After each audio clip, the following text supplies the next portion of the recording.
American energy dominance. The Trump administration bringing in more than $11 billion this year from energy production on federal and American Indian-owned land, as well as offshore areas. The administration could boost oil drilling on a remote reserve in Alaska. Joining me right now is the Interior Secretary David Bernhardt. Secretary Bernhardt, great to see you. Great to see you. Thanks for having us. Thank you so much for being here this morning. Characterize the potential for oil production out of the United States and the status of where we are today. Well, I think the reality is the potential we are seeing today. We are at over 12.3 million barrels a day produced, which was unheard of just a few years ago. That's driven by technology and American ingenuity in many ways, and those the benefits of energy development flow to the American people.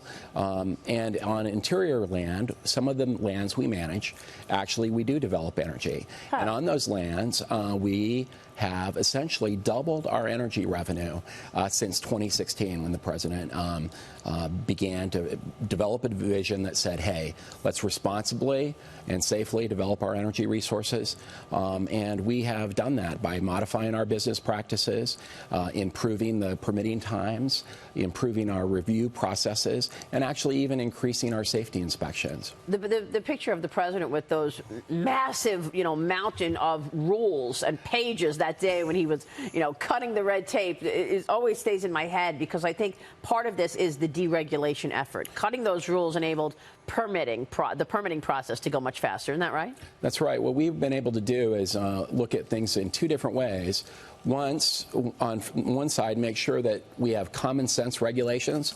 We want to maintain our safety, maintain our environmental compliance, but at the same time do it in a common sense way. And then we've actually looked at our business practices and say, how can we do things better, faster, and smarter? And that's resulted in some demonstrable gains. And this money that we generate from revenue on federal lands comes back to the taxpayers on one hand, but it also goes to states like New Mexico. New Mexico received $1.17 billion from the Department of the Interior last year. That money goes for schools, for roads, things that are important in New Mexico. This is a very good point that you're making, because most people don't realize where this money goes then as as the U.S. becomes more powerful in terms of drilling. What does it mean for our purchases of international oil, the dependence on Middle Eastern oil? Well, I think last month was the first month ever that we've been a net exporter for the entire month, and it has transformed foreign policy. It has transformed our way we think about the world, but it's primarily transformed workers' opportunities to make money in rural communities like I'm from. And there's still a battle over it, right? There's a battle over offshore drilling for sure. We want to get to that because we've got Florida Senator Marco Rubio blocking President Trump's pick for the Interior Department's deputy secretary. Senator Rubio is opposing the pick, he says, because the agency's plan to expand offshore drilling. What's your reaction to this, Secretary? I mean, this is, again, not in my backyard. Well, we're working with Senator Rubio, and we'll work through that. Lots of folks have different ideas. For example, there's folks with this Green New Deal that want to stop all energy production on federal lands across the board. And, I say to them, call the governor of New Mexico and ask her what she thinks. And she'll tell you, she's a Democrat, she'll say, please exempt my state from your crazy Green New Deal. Well, it's also incredibly expensive. You're talking about, what, $40 trillion in terms of this Green New Deal.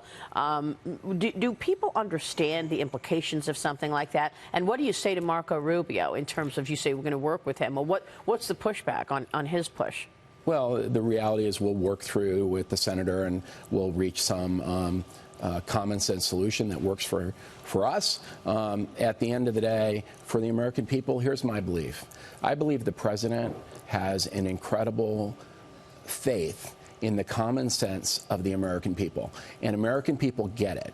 American people say, hey, we can develop energy responsibly and at the same time be good stewards for the environment. They understand that. They believe jobs are important, and they they have an incredible wisdom, and the president believes in their wisdom. How do you do that in terms of safeguarding the environment? Well, look, we have on the Outer Continental Shelf, our inspections are up 21% from where they were in 2016.